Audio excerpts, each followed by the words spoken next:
How does a highly successful, independent woman end up dating a narcissist? It doesn't make sense to anyone on the outside typically, because they look at this woman and they go, oh my gosh, she's so put together. Is the woman in the room with us, or what are you talking about? So gentlemen, welcome back to the channel, welcome back to the desert. Today we're going to take a look at some women dating, because we haven't done that in over 24 hours. And I hear some of you are asking, Hidan, what's going on? Has dating been fixed? Is there a new patch or something where women are not entitled and straight up disgusting to be around? Well, gentlemen, we'll find out in today's video. And then for our article story, a guy goes on multiple dates with a 30-plus-year-old that just views him as an ATM machine. We're going to take a look at that. But now, gentlemen, I hope you're all doing fine, and let's get started. She's so far along in her career. She's got her money right. She does all this personal development. Like, how did she end up with a guy like this? I'm gonna save you a few minutes. She picked him. All right, that's how you end up with a narcissist. You pick him out of the 150 guys that are good guys. But we're gonna watch it either way. All right, I just wanted to spoil it a bit. Tell you exactly why. This was my story. I was with a narcissist for 2 years, so I get it on an empathetic level, but it's now, I would say 95% of my clients have a background of narcissistic abuse, and they are very successful, high-achieving women. And they're baffled, like, how does this happen? And I don't ever want it to happen again. So let's get into how this happens. Clients, guys. For a moment, I was thinking, what is she, a psychologist or something? But then it struck me, oh no, she's one of those pitiful dating online coaches. Can you imagine going to a person, so he gives you advice about not dating narcissist, but the person giving you the advice has been with a narcissist for 2 years. You can't make this shit up. Always say, and I'll say it till I'm blue in the face, the emotional wounds that you don't heal are going to unconsciously drive your choices in dating and relationship, and in life, but in dating and relationship, and create who you allow or don't allow to have access to you. A lot of really high achieving women don't realize that often two things. They're getting their sense of self-worth and self-esteem based on how productive they are and how much they achieve. They have this internal wound of not feeling good enough. And so they learned from a young age that if I achieve more, accomplish more, make more money, get more degrees, whatever it might be, well, then I'll feel more worthy. Maybe I'll finally feel good enough. They are on a... Who pushes you to do that? Can you tell me? Who does that? Men have never cared about your achievements or your careers. In fact, some men prefer women who don't have a career, because oftentimes they're a pain in the back. So who pushes you to do that exactly? Also, all these women are accomplished. These women are accomplished. They didn't accomplish finding a man, to be honest. They didn't accomplish valuing their own body. So, I don't know, that doesn't seem that much accomplished to me. A hamster wheel of chasing accomplishments. That's why their life out here can look so good, but they're doing it all trying to fill this void. Because the thing is, feeling good about yourself, having self-esteem and having self-confidence, having self-worth, right? All different things. That comes from healing your relationship to yourself emotionally. There's no amount of achievements that can fulfill that. And you probably know that if you're watching and resonating, because you're like, yeah, it's been 10 years of hustling and here I still am, looking for worthiness in the next promotion. This translates directly to her dating life, because when a man comes along who has all of this big, bold, what she perceives as masculine energy, she doesn't realize it's wounded masculine. He has a lot of ideas. He seems like he has a lot of direction, right? And narcissists, as you know, will pretty much lay out the rules for how they want you to be. And so you take this woman who's learned, if I follow the rules, then I get to stay safe, then I get to be loved, then I'm good enough. It's a match made for her nervous system at that moment based on her level of healing. Her whole body is like, oh, follow your orders, do what you need me to do. You're making it very easy for me. Yes, I can do that. And if I can get this difficult person to choose me and love me, that means I'm finally good enough. Why? Because this plays on wound number 2, which really perpetuated wound number 1, but it doesn't matter. I'm the one who geeks out on this stuff, so let me back myself up. Typically, women like this grew up in households where they learned the more I achieve, the more I accomplish, the more mom and dad or my caregivers give me attention, give me praise, give me love. And that's how I stay safe.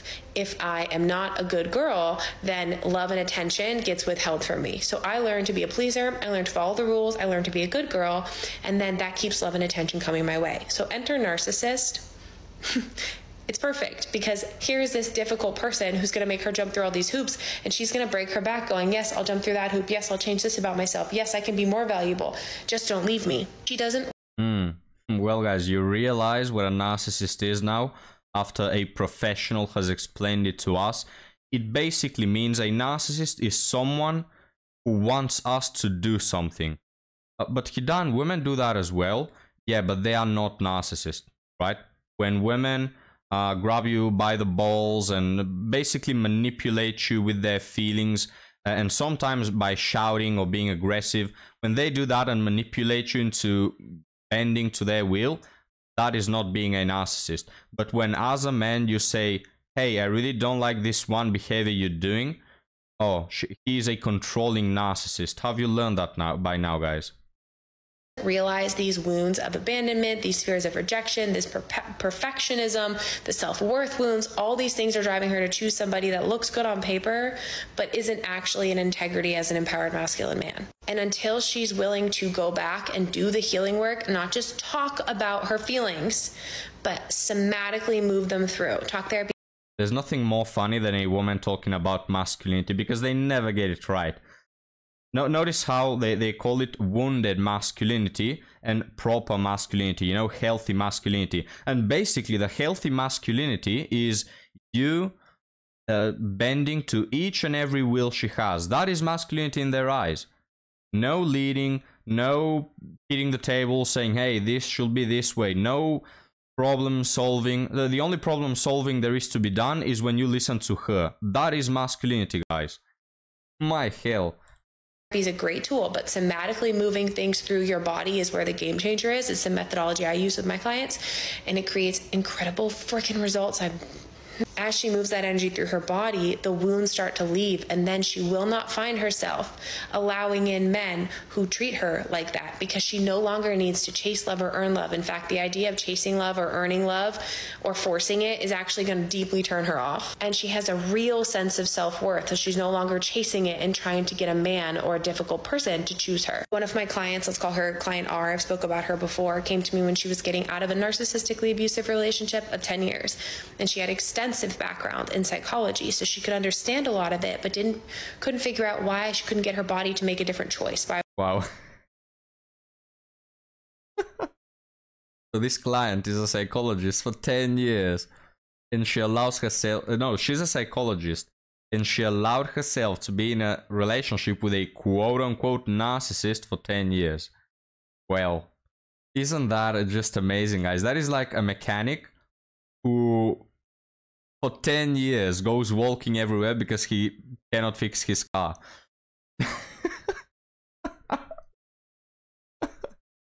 Alright, we're gonna leave this one here, guys. There's a minute more, but I really don't care about this one client you have.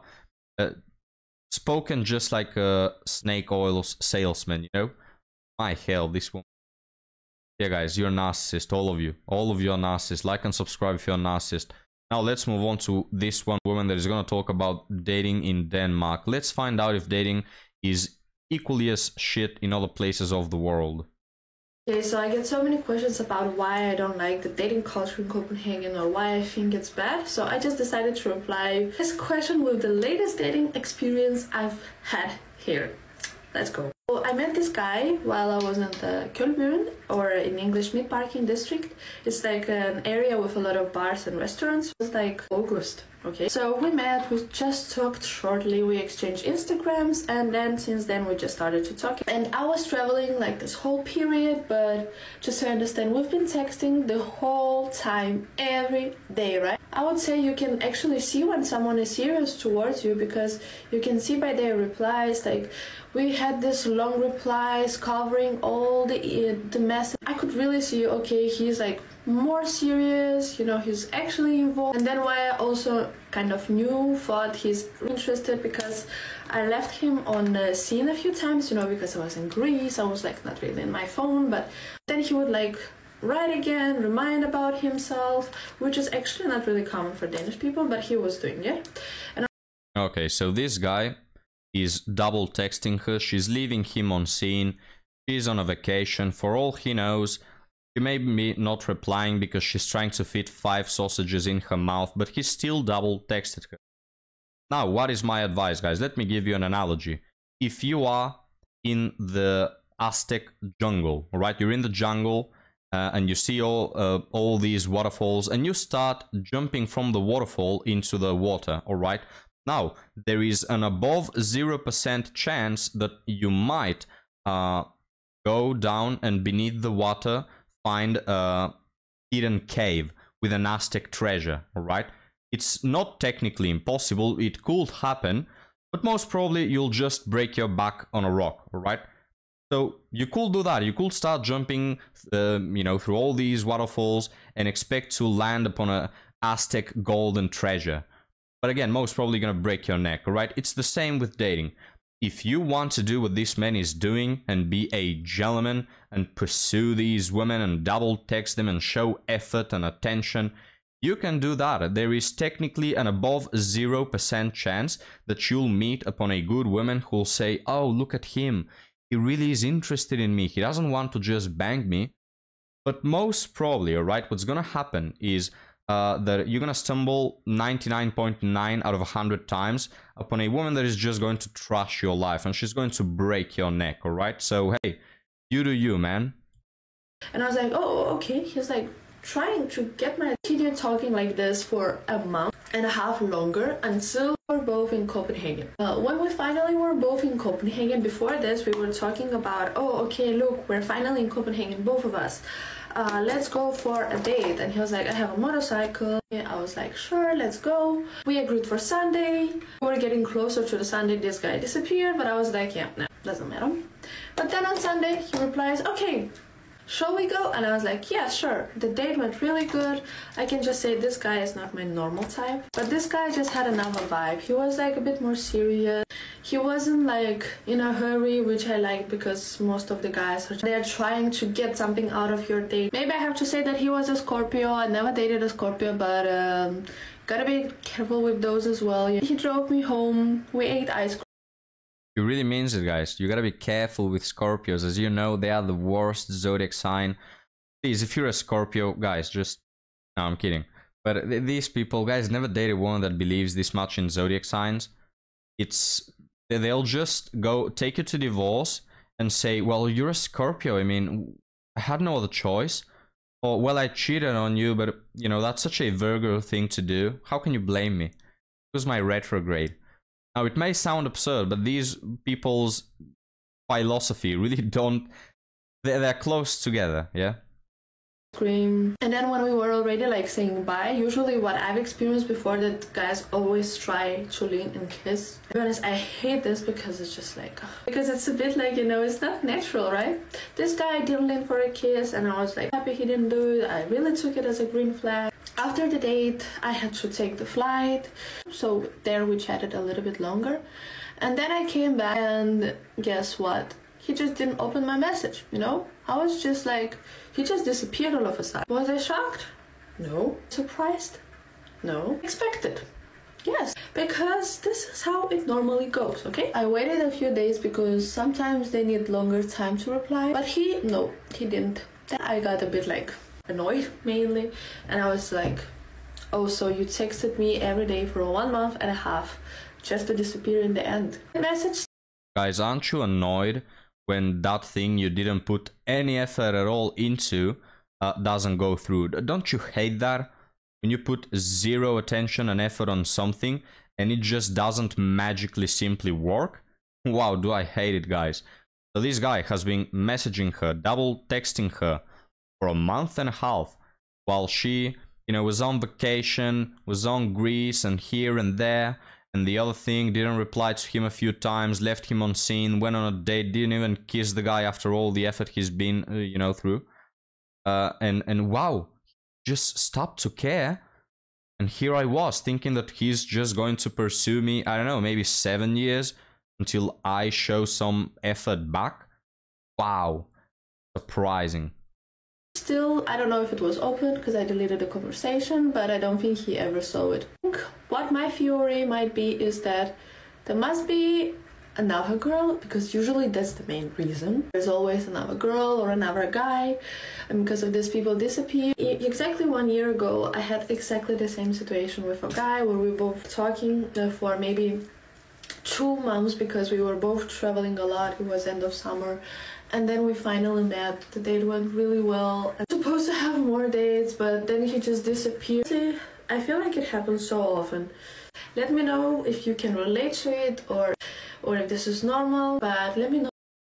Yeah, let me know your thoughts, guys. Why did this love story fail? Will it be because she didn't put any attention at all while the guy was breaking his ass trying to keep the conversation going? I don't know. Anyway, guys, let's move on to article story.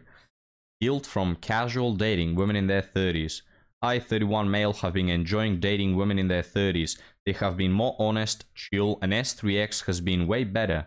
I'm actually surprised this guy said it. I've never heard this opinion. Is it true, guys?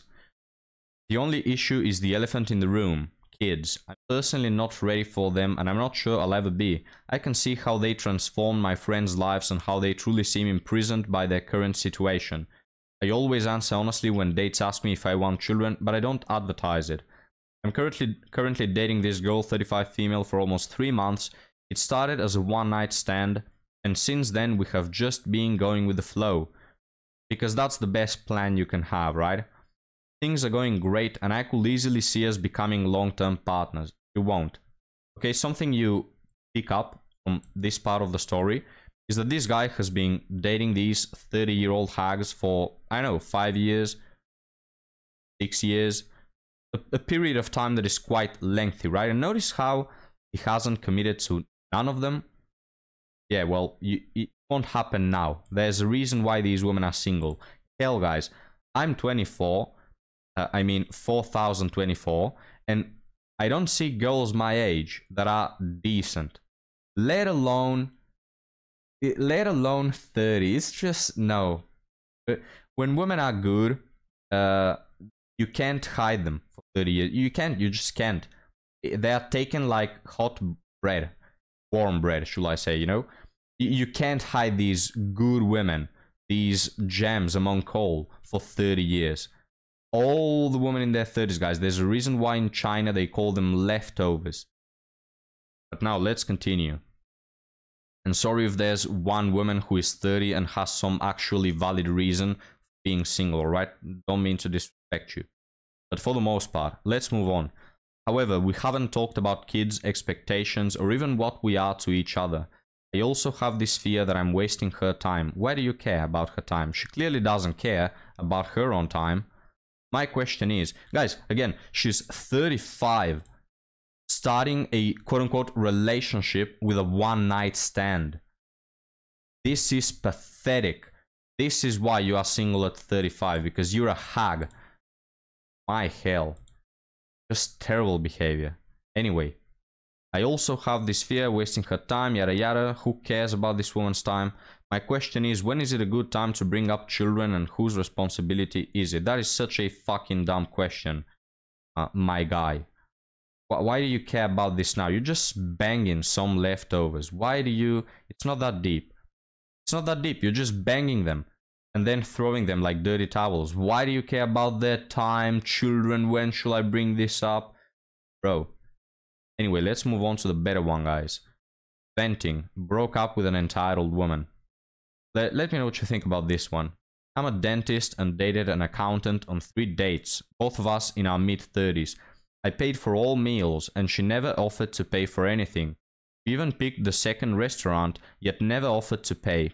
She said she makes 170 grand per year. I make more than that, yet most of the times she never once offered to pitch in.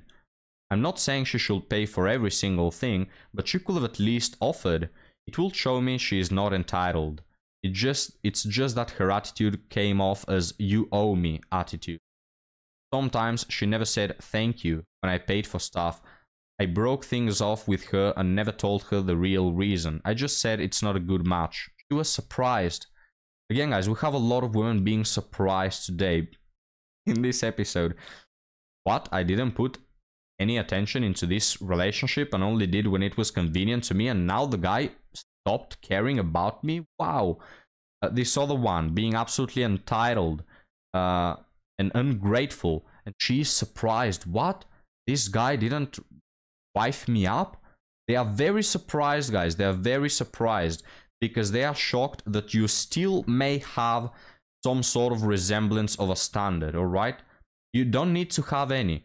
Just be there like a good dog on a leash, provide, do all the things that she wants when it's convenient to her, and leave her be, right? Don't have any standards, guys. Outside the 3 meals, we went twice for a coffee, which cost $6 both times. For the first coffee, she placed the order via kiosk, I think is how you pronounce that, and did a slow purse reach. Oh, don't you love that move? I saw she was taking a long time, so I just offered to pay for it. She said plainly, "Oh, thank you." Looking back at it, I think that was a tactic of hers to try to get me to pay. Oh, you think so? I think a good person will make more effort and say, no, let me pay for the coffee. You paid for all those meals. Second coffee, again, she never offered to pay.